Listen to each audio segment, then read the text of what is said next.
ಕೈ ಬಿಡೇನು, ಕೈ ಬಿಡೇನು, ಆ ಮಾತು ಹೇಳಿದ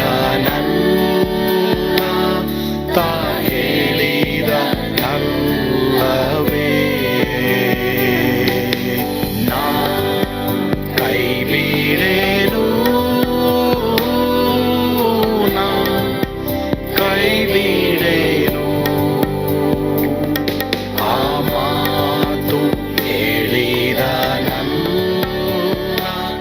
ತಾ ಹೇಳಿದ ನಲ್ಲವೇ. ಯೇಸು ಕೈ ಬಿಡನು ದೈನಂದಿನ ಸತ್ಯವೇದ ಅಧ್ಯಯನಕ್ಕೆ ನಿಮ್ಮೆಲ್ಲರನ್ನು ಆಹ್ವಾನಿಸುತ್ತೇನೆ. ಇಂದು ನಾವು ಆದಿಕಾಂಡ 41, 53ರಿಂದ 57ನೇ ವಚನವನ್ನ ಧ್ಯಾನ ಮಾಡೋಣ. ಎಲ್ಲಾ ದೇಶದವರು ಯೋಸೇಫನ ಬಳಿಗೆ ಬಂದರು. ಈ ವಿಷಯದ ಕುರಿತು ನಾವು ಧ್ಯಾನ ಮಾಡೋಣ. ಐಗುಪ್ತ ದೇಶದಲ್ಲಿ ಸುಭಿಕ್ಷದ 7 ವರ್ಷಗಳು ಮುಗಿದ ಮೇಲೆ ಯೋಸೇಫನು ಹೇಳಿದ್ದ ಪ್ರಕಾರ ಕ್ಷಾಮದ 7 ವರ್ಷಗಳು ಪ್ರಾರಂಭವಾಯಿತು. ಬರವು ಸುತ್ತಲಿದ್ದ ಎಲ್ಲಾ ದೇಶಗಳಲ್ಲಿಯೂ ಹಬ್ಬಿತು. ಐಗುಪ್ತ ದೇಶದಲ್ಲಿ ಮಾತ್ರ ಆಹಾರ ದೊರಕುವುದು. ಐಗುಪ್ತ ದೇಶಕ್ಕೆಲ್ಲ ಬರ ಬಂದಾಗ ಪ್ರಜೆಗಳು ಆಹಾರ ಬೇಕೆಂದು ಫರೋವನಿಗೆ ಮೊರೆ ಇಟ್ಟುಕೊಂಡರು. ಅವನು ಅವರಿಗೆ ಯೋಸೇಫನ ಬಳಿಗೆ ಹೋಗಿರಿ, ಅವನ ಮಾತಿನ ಮೇರೆಗೆ ಮಾಡಿರಿ ಎಂದು ಹೇಳಿದನು. ಬರವು ಲೋಕದಲ್ಲೆಲ್ಲ ಹರಡಿಕೊಂಡಿರುವಾಗ ಯೋಸೇಫನು ಕಣಜಗಳನ್ನೆಲ್ಲ ತೆಗೆಸಿ ಐಗುಪ್ತರಿಗೆ ಧಾನ್ಯವನ್ನು ಮಾರಿಸಿದನು. ಐಗುಪ್ತ ದೇಶದಲ್ಲಿ ಬರವು ಬಹು ಘೋರವಾಗಿತ್ತು. ಇದಲ್ಲದೆ ಭೂಲೋಕದಲ್ಲೆಲ್ಲ ಬರವು ಭಯಂಕರವಾಗಿದ್ದರಿಂದ ಎಲ್ಲಾ ದೇಶದವರು ಧಾನ್ಯವನ್ನು ಕೊಂಡುಕೊಳ್ಳುವುದಕ್ಕಾಗಿ ಐಗುಪ್ತಕ್ಕೆ ಯೋಸೇಫನ ಬಳಿಗೆ ಬಂದರು. ಈಗ ಬರ ಬಹಳ ಘೋರವಾಗಿದೆ. ಹೀಗಾಗಿ ಎಲ್ಲಾ ಕಡೆಗಳಲ್ಲಿ ಜನ ಆಹಾರ ಕಷ್ಟಪಟ್ಟಾಗ ಫರೋವನ ಬಳಿಗೆ ಬರ್ತಾರೆ. ಫರೋವನ ಬಳಿಗೆ ಬಂದಾಗ ಅವನು ಯೋಸೇಫನ ಬಳಿಗೆ ಕಳಿಸ್ತಾನೆ. ಹೀಗಾಗಿ ಯೋಸೇಫನು ಕಣಜಗಳನ್ನ ತೆಗೆದು ಎಲ್ರಿಗೂ ಬೇಕಾದ ಆಹಾರವನ್ನು ದಯಪಾಲಿಸ್ತಾನೆ. ಇಂಥ ಕಾರಣಕ್ಕೇನೆ ಯೋಸೇಫನ ಒಂದು ಕಷ್ಟದ ಹಾದಿಯಲ್ಲಿ ನಡೆದು ಈಗ ಯೋಸೇಫನ್ ಸಿಂಹಾಸನ ಬಂದಿರೋದು ಏನಕ್ಕೆ? ಜನಗಳಿಗೆ ಆಹಾರ ಕೊಡಕ್ಕೆ. ಅದೇ ತರ ಇವತ್ತು ಇದರಲ್ಲಿ 2 ಅರ್ಥ ಇದೆ. ಒಂದು, ಅಧಿಕಾರಿಗಳು ನೀವು ಅಧಿಕಾರದಲ್ಲಿರೋದು ಯಾಕೆ, ಸಿಂಹಾಸನದಲ್ಲಿರೋದು ಯಾಕೆ? ನಿಮ್ಮನ್ನ ನೀವು ಕೊಚ್ಕೊಳಕ್ಕಲ್ಲ, ನೀವಿರೋದು ಜನರಿಗಾಗಿ ಮಾಡ್ರಿ, ನಿಮ್ಮ ಅಧಿಕಾರ ಉಳಿಯುತ್ತೆ. ಇಲ್ಲಿ 2ನೇದಾಗಿ ದೇವರ ಮಕ್ಕಳಾದ ನಮಗೆ ದೇವರು ಕೊಡ್ತಾ ಇರುವಂತ ಒಂದು ಸಂದೇಶ ಏನೆಂಬುದಾಗಿ ನಾವು ನೋಡುವಾಗ, ನಾವು ಸೇವೆ ಮಾಡುವುದಾಗಿರ್ಬೋದು, ಯಾವುದೇ ಇರ್ಬೋದು, ಜನರಿಗೆ ಆಹಾರ ಕೊಡ್ಬೇಕು. ಏನ್ ಆಹಾರ? ಅದು ಆತ್ಮೀಕವಾದ ಆಹಾರ ಮೊದಲು, ದೈಹಿಕವಾದದ್ದು ಎರಡನೇ ಸ್ಥಾನಕ್ಕೆ ಬರುತ್ತೆ. ಯೇಸು ಸ್ವಾಮಿ 5 ರೊಟ್ಟಿ 2 ಮೀನು ಕೊಡಕ್ಕಿಂತ ಮುಂಚೆ 3 ದಿನ ಅವರಿಗೆ ಆತ್ಮಿಕವಾದ ಆಹಾರವನ್ನು ಕೊಟ್ರು. ಆದ್ರಿಂದ ಎಲ್ಲರ ಹತ್ರನೂ ವಾಕ್ಯ ಇರಬೇಕು. ನೀವು ಕ್ರೈಸ್ತರ, ಯೇಸುಸ್ವಾಮಿ ನಂಬಿದಿರಾ, ನಿಮ್ಮನ್ನ ದೇವರು ಅಲ್ಲಿ ಇಟ್ಟಿರೋದೇನಕ್ಕೆ? ಆ ಸ್ಥಳದಲ್ಲಿ, ಆ ಕೆಲಸದ ಜಾಗದಲ್ಲಿ, ಆ ಸೇವೆ ಸ್ಥಳದಲ್ಲಿ, ಆ ಮನೆ ಹತ್ರ ದೇವರ ವಾಕ್ಯ ಅನೇಕರು ಇಲ್ಲದೆ ಇವತ್ತು ಕ್ಷಾಮದಲ್ಲಿದ್ದಾರೆ. ಹೀಗಾಗಿ ಅವರಿಗೆ ದೇವರ ವಾಕ್ಯವನ್ನು ಕೊಡೋದಕ್ಕಾಗಿ ನನ್ನನ್ನ ಇಟ್ಟಿದ್ದಾರೆ. ಪ್ರಿಯ ದೇವರ ಮಕ್ಕಳೇ, ದೇವ್ರು ಕೇಳ್ರಿ, ಒಂದೊಂದೇನಾದ್ರು ದೇವ್ರ ವಾಕ್ಯ ಕೇಳ್ರಿ. ನನ್ನ ವಾಕ್ಯ ಕೊಡಪ್ಪ, ಗೊತ್ತಿಲ್ಲ ದೇವ್ರ ಕೆಲವು ಸಲ ಅದನ್ನ ನಿನಗೆ ಮಾತಾಡ್ತಾರೆ, ನಿನ್ನ ಮೂಲಕ ಬೇರೆಯವ್ರಿಗೂ ಇಟ್ಟಿರ್ತಾರೆ. ಆ ವಾಕ್ಯ ಕೊಡ್ರಿ. ಆ ವಾಕ್ಯದಿಂದ ಅವರ ಅದ್ಭುತವನ್ನ ಸ್ವೀಕಾರ ಮಾಡ್ತಾರೆ. ಯೋಸೇಫನನ್ನ ದೇವ್ರ ಆ ರೀತಿ ಉಪಯೋಗಿಸಿದ್ರು. ಎಲ್ಲರೂ ಯೋಸೇಫನ ಬಳಿಗೆ ಬಂದ್ರು. ಅದೇ ತರ ಪ್ರಿಯರೇ, ಎಲ್ಲರೂ ನಮ್ಮ ಬಳಿಗೆ ಬರೋ ಹಾಗೆ ಮಾಡ್ತಾರೆ. ನಮ್ಮಲ್ಲಿ ಪರಲೋಕದ ಆಹಾರ ವಾಕ್ಯ ಇರುವಂತದ್ದಾಗಿರ್ಬೇಕು. ಕರ್ತನು ತಾನೇ ಆ ರೀತಿ ನಿಮ್ಮೆಲ್ಲರನ್ನು ಅಭಿಷೇಕ ಮಾಡಿ ನಡೆಸಲಿ. ಆಮೇಲೆ ಪ್ರಾರ್ಥಿಸೋಣವಾ? ಪರಮ ಪ್ರೀತಿಯುಳ್ಳ ತಂದೆಯಾದ ದೇವರೇ, ಹೌದಪ್ಪ, ಎಲ್ಲಾರು ಯೋಸೇಫನ ಬಳಿಗೆ ಬಂದ್ರು. ಅದೇ ರೀತಿ ದೇವರ ಮಕ್ಕಳಾದ ನಮ್ಮ ಹತ್ರ ಎಲ್ಲರೂ ಬರ್ಬೇಕಪ್ಪ. ಯಾಕಂದ್ರೆ ಪರಲೋಕದ ವಾರ್ತೆಗಳು, ಜೀವವುಳ್ಳ ವಾರ್ತೆಗಳನ್ನ ನಮ್ಮಲ್ಲಿ ನೀನು ಇಡುವಂತ ದೇವರಾಗಿದೆಯಾ. ನಮ್ಮ ಮೂಲಕವಾಗಿ ಅವ್ರನ್ನ ಆಶೀರ್ವಾದ ಮಾಡ್ತೀಯ. ಆ ಒಂದು ಜವಾಬ್ದಾರಿಕೆ ಎಲ್ಲರೂ ತೆಗೆದುಕೊಳ್ಳುವ ಹಾಗೆ ನೀನು ಕೃಪೆ ಕೊಡು, ಅದ್ಭುತ ಮಾಡು. ಯೇಸುವಿನ ಹೆಸರಿನಲ್ಲಿ ಪ್ರಾರ್ಥಿಸ್ತೇವೆ ಸ್ವಾಮಿ, ಆಮೇನ್. ಕರ್ತನು ತಾನೇ ನಿಮ್ಮೆಲ್ಲರನ್ನ ಆಶೀರ್ವಾದ ಮಾಡಲಿ. God bless you. ಸ್ವರ್ಗದ ಆನಂದ ನಿಮ್ಮೆಲ್ಲರನ್ನು ತುಂಬಿ ತುಳುಕಲಿ. ಆಮೇನ್.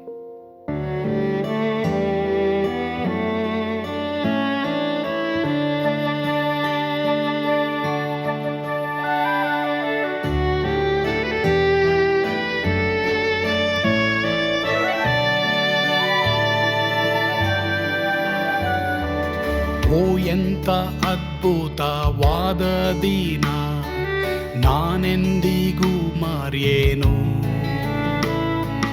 ಪಾಪಂದ ಕಾರದೊಳ್ ಅಲೆದೇನ, ರಕ್ಷಕನ ಕಂಡೇನು. ಕೋಮಲ ಕರುಣೆಯುಳ್ಳ ಯೇಸು ಎನ್ ಕೊರತೆ ನೀಗಿದ. ಕತ್ತಲೆ ಹೋಯಿತು, ಜ್ಯೋತಿಯು ಮೂಡಿತು, ನಾನೀಗ ಧನ್ಯನಾದೆ. ಸ್ವರ್ಗದ ನಂದ ಎನ್ನಾತ್ಮ ತುಂಬಿತು, ಶಿಲುಬೆನಾಗ ಎನ್ ಸ್ವಸ್ಥ ಕೈದನು. ಎನ್ ಪಾಪ ತೋಳೆದ, ಈರುಳ ದಿನಕ್ಕೆ ತಿರುಗಿದ. ಸ್ವರ್ಗದ ನಂದ ಎನ್ನಾತ್ಮ ತುಂಬಿತು.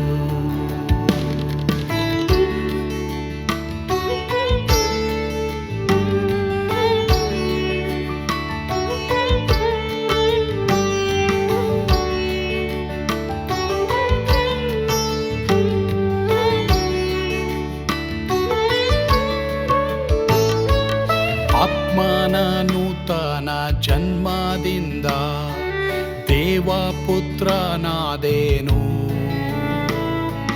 ನೀತಿ ನಿರ್ಣಯವ ಹೊಂದಿದೇನು, ಭಾಗ್ಯವಂತನಾದೇನು. ಪಾಪಾತ್ಮನಾಗಿ ನಾ ಬಂದಾಗಲೇ ಆಶೀರ್ವಾದ ಸಿಕ್ಕಿತು. ಕೃಪೆಯ ಮೂಲವೇ ರಕ್ಷಣೆ ಹೊಂದಿದೆ, ಸುನಾಮ ಕೊಂಡಾಡುವೆ. ಸ್ವರ್ಗದ ನಂದ ಎನ್ನಾತ್ಮ ತುಂಬಿತು, ಶಿಲುಬೆನಾಗ ಎನ್ ಸ್ವಸ್ಥ ಕೈದನು. ಎನ್ ಪಾಪ ತೋಳೆದ, ಈರುಳ ದಿನಕ್ಕೆ ತಿರುಗಿದ.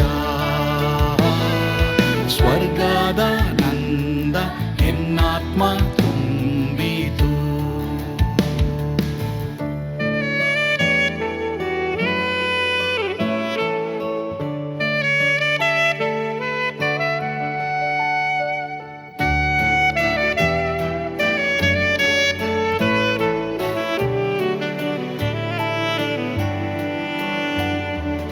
ಅನಂತ ನಿರೀಕ್ಷೆ ಏನಾಗಿದೆ, ಕಾಲವು ತೀರಲಾಗಿ. ಸ್ವರ್ಗದ ಭವ್ಯ ಬಿಡಾರದಲ್ಲಿ ನಿತ್ಯವಾಗಿ ಇರುವೆ. ಶಿಲುಬೆ ನನಗೆ ಆಶ್ರಯವೇ, ನಂಬಿಕೆಗಾಧಾರವೇ. ನಿತ್ಯ ಐಶ್ವರ್ಯವ ದಿವ್ಯಾಶೀರ್ವಾದವ ಕರ್ತ ಇವನೇ ನಗೆ.